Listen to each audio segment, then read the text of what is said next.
The chair now recognizes Mr. Hurd for his 5 minutes of questioning. Thank you, Madam Chair. Mr. Hurd, I read through your testimony in the appendix, actually made for some depressing reading in many ways. It looks like so many of the major infrastructure bills that we've passed that say we've streamlined permitting have not delivered on it. And actually, the larger the infrastructure bill, I think you pointed out, the less likely it is to address permitting reform that is needed to execute on these projects.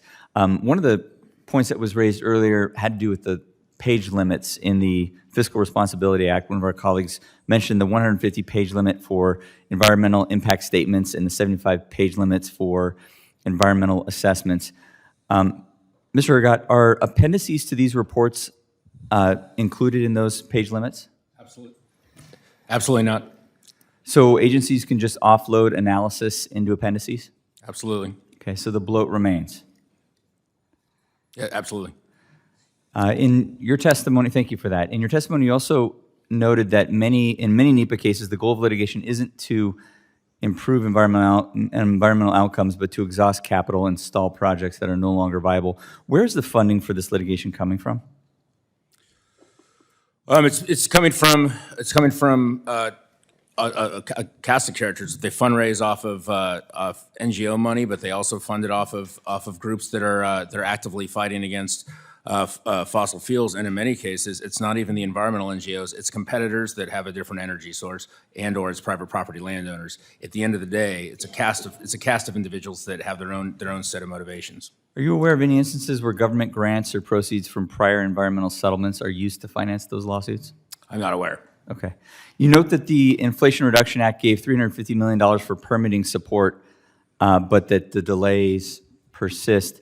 In your view, is this proof that the bottleneck isn't just about funding, but about deeper structural reforms needed to NEPA itself? Absolutely. If we have another bill with cosmetic fixes that doesn't actually fix permitting, but it says it in the permitting release, we're going to send the signal that we actually care about fixing the problem, and then it won't fix, and then we'll wait another 5 years, and the problem will get worse. The only difference now here is, for the first time ever, fighting and talking about NEPA as a rollback that's going to supercharge and erode NAGPRA rights, or 106 consultation with tribes, or it's going to, I like to use facts. There's no incident of that happening. NEPA's not getting torn down. Nothing's happening that the chairman or anyone else has proposed. And seeing ghosts and threat construction about making NEPA this big bad wolf when it's really just a statute to bring all these other statutes of that chart that I wrote a long time ago to a center so that we can evaluate the impacts and the mitigation. If it's a bad project, turn it down. If it's a good project, move it forward. We, at the end of the day, what has happened here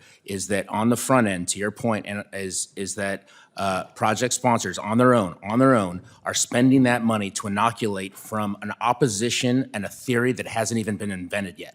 Right? How do you write a project when you don't know what's going to be challenging you, because you can't even look at the statutes anymore, because the things that are actually setting projects aside, just like in Seven County, was not something that anyone could have ever envisioned. Right.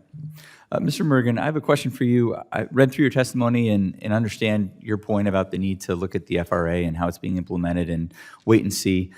You mentioned having read Mr. Hurgat's testimony, and I don't want to put you on the spot, but I was curious about some of your feedback on a few of the points that he made about what the FRA required, and in his opinion, why that's not enough. Specifically, what do you think about this? And this is one that struck me as a reasonable point that he made, and I just wanted to get your response to this. Mr. Hurd said lead agency designations and joint reviews, that process could be improved. He said lead agencies are responsible for setting and managing schedules, is what the FRA did.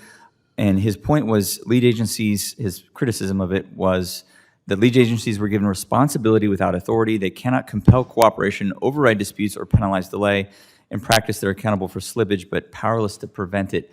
What's your reaction to that? Is that a good point? And in terms of that interagency relationship, and is that one area maybe where we could improve on the FRA?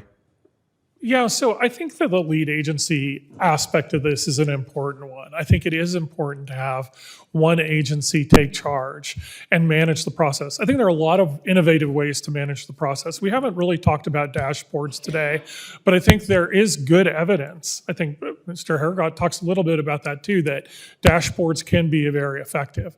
The question that I think that you would have to think very hard about is, whether the lead agency issue is better handled administratively, regulatory, by the people in the agencies themselves who deal with these issues day to day, rather than Congress trying to manage this process. I think that would be a mistake in the first instance.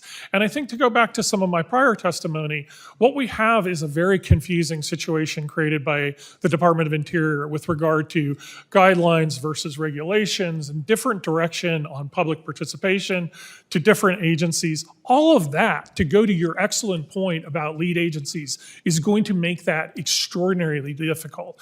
So I think this all starts in the agencies, and that the agencies can demonstrate the leadership to make the lead, the designated lead agency process work. Thank you very much, Mr. Morgan. My time has expired, Madam Chair. I yield back.